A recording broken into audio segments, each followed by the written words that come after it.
And joining us now on our Inside Wisconsin the draft preview special is Burke Griffin, Sports Director, WFRV. And I think this guy probably has more time covering the Packers than certainly you and I put together, and Wes Hoskins. I mean, this is a local angle, but this is a guy dug in deep when it comes to it. Burke, Thanks so much for joining us. And first, I just want to know, because we've talked to Mel, but I need I need boots on the ground and just sort of the buzz right now about the Packers and the draft and the fan base and where they're at here as we get ready for this draft.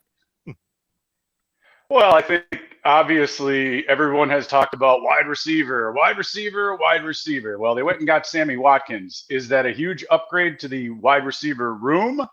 It could be, but he has been like Randall Cobb in some ways, effective when healthy. He's just got to stay on the field. So when you look at who they have, Alan Lazard, Sammy Watkins, Randall Cobb, and then after that, Amari Rodgers, who was going into his second year, and then guys like Juwan Winfrey.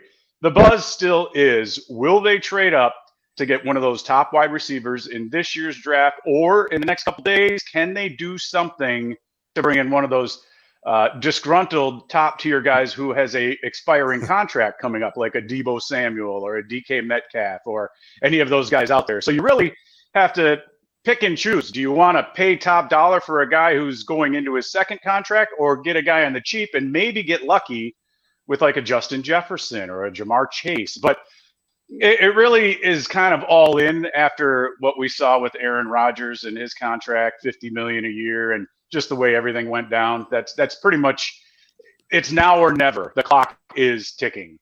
Mm-hmm. I was talking to a buddy the other day about this draft special that we're doing on Inside Wisconsin, and I said, what's like the one thing that you want to know from these guys? And he goes, what is Twitter going to do when they don't pick a receiver in the first round? It's going to implode, yeah? Yeah, especially if it's an offensive tackle from Southeast Missouri State or someplace that nobody has ever heard of. And it's just going to be insane, Packer fans, and the backlash that is out there. I think Brian Gutekunst, the general manager, and the entire front office know that this 2-year window coming up this year and the next one is going to pretty much cement their status as not only people here in Green Bay, but maybe that next job out there, whether or not they even get one. You can't let Aaron Rodgers leave and not get another Super Bowl after going 13-3 twice, 13-4, having home field, and getting bounced 3 straight times in the playoffs. So if they do take a guy, look, defensive back, they're solid all the way across the board, corner and safety.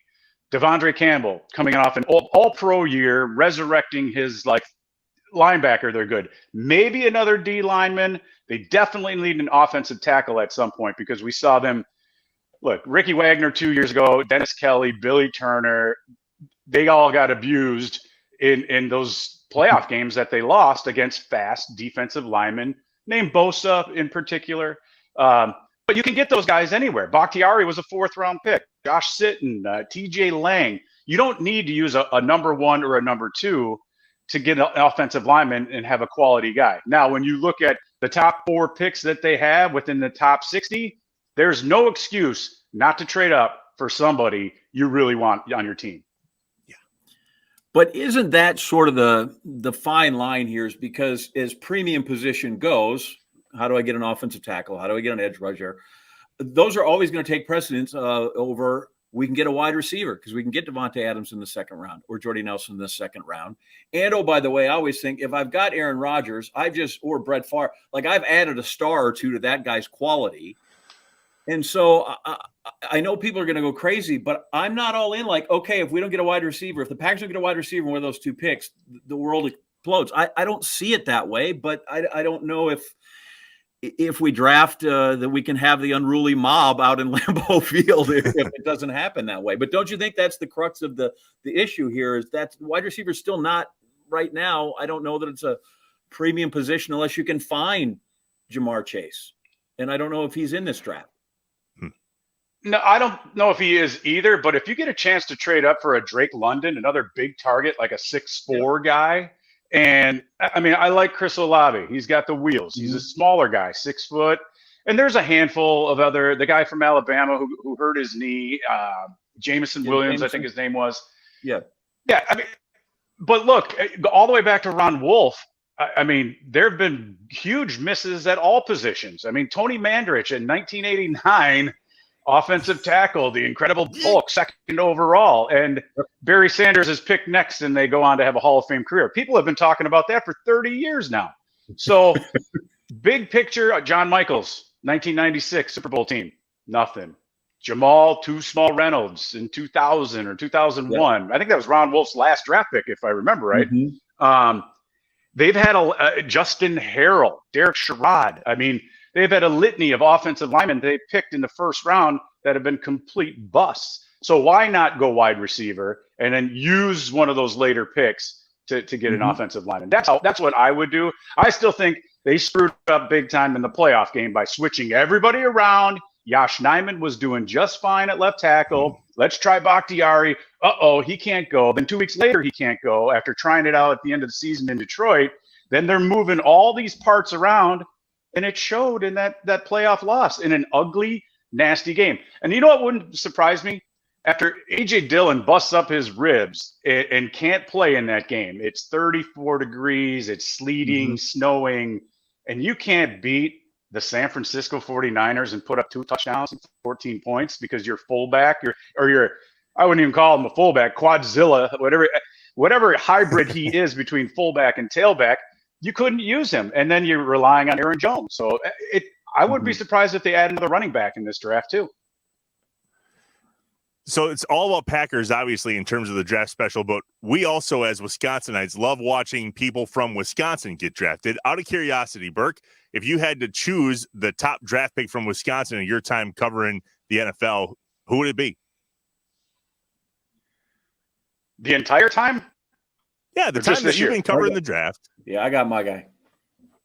I don't know how you don't go with 3-time NFL defensive MVP J.J. Watt. I mean, that's kind of hard to argue with. I like it. I'm with you. Considering Aaron Donald might be the only other guy that has garnered that much accolades in his career. J.J. Watt is up there. TJ, obviously, what he's done, Defensive Player of the Year this year, taken at the end of the first round in 2017. That's another one Packer fans go, why didn't we trade up to get TJ Watt? And 3 picks later, we take Kevin King? Really? I mean, that's another one that sticks in the craw of Packer fans. But I got to go with JJ. John, who are you going with? Well, first I was going to say Aaron Donald, right? He's that number 99 guy that might give us trouble, but that's just a quick poke at Urban Meyer. I don't want to do that. I thought it was going to be a Packer on a Wisconsin guy on the Packers, and I was going to say, is there any better, even though he's and this serves right into what you were talking about, finding linemen late, would be Tauscher, right? Who comes along and is 6th, 7th round draft pick and is a stalwart for a decade. So that was going to be my guy. I was thinking in terms of the Packers. Yeah, and my pick, without a doubt, it's Joe Thomas. Best ever. Yeah, go ahead. You're next, John. Okay, so that goes back a long way, Burke. We're not going to drag you into this. He just every chance he gets, it's to kiss Joe Thomas's ass since he rated him so low. I see that. Yeah, so, it's good. This is the last thing I just want to know before we let you go, and go ahead. You go. Oh, I was going to say the best part about Joe Thomas was when he got drafted, he was on Lake Michigan fishing for salmon. That's the best part about it. Yeah, unbelievable. And he said, it's crazy, right? In his effort to avoid publicity, he became even more famous for not being at the draft, right? Like it's all people can talk about when he came through. So this is not to question the draft pick in terms of what he's done or what might do. If I have picked Jordan Love, and now Aaron's going to play a couple years, and they have to shove Jordan Love off. And they get a 5th round pick at him. But he has inspired a quality of him play in Aaron Rodgers that maybe we had not seen in the past couple of years. I say the pick was worth it. You? Yeah, when you use the phrase lit a fire under his, I believe that's exactly what happened there. I mean, he's played with a chip on his shoulder forever after dropping in the first round of the draft and back in 2005.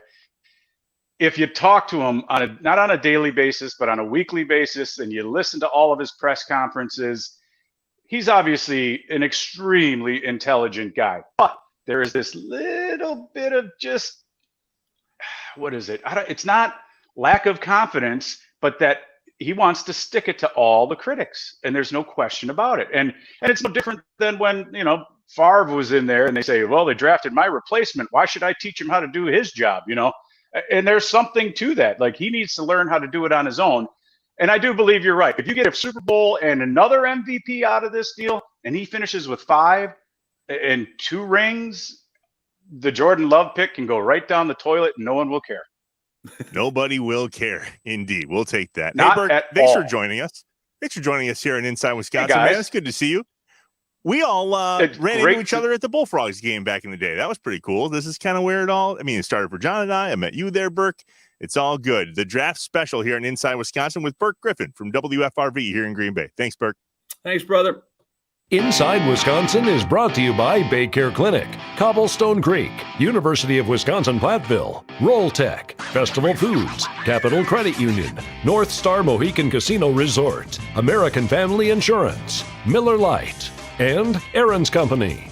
Helpful critiques, ideas, great stories, people we should know, the great bar in your town, the fish fry you want to know, the fish boil, anything that you want to reach out to us with. We are happy. We are here. You can be the inputters. We're here to listen.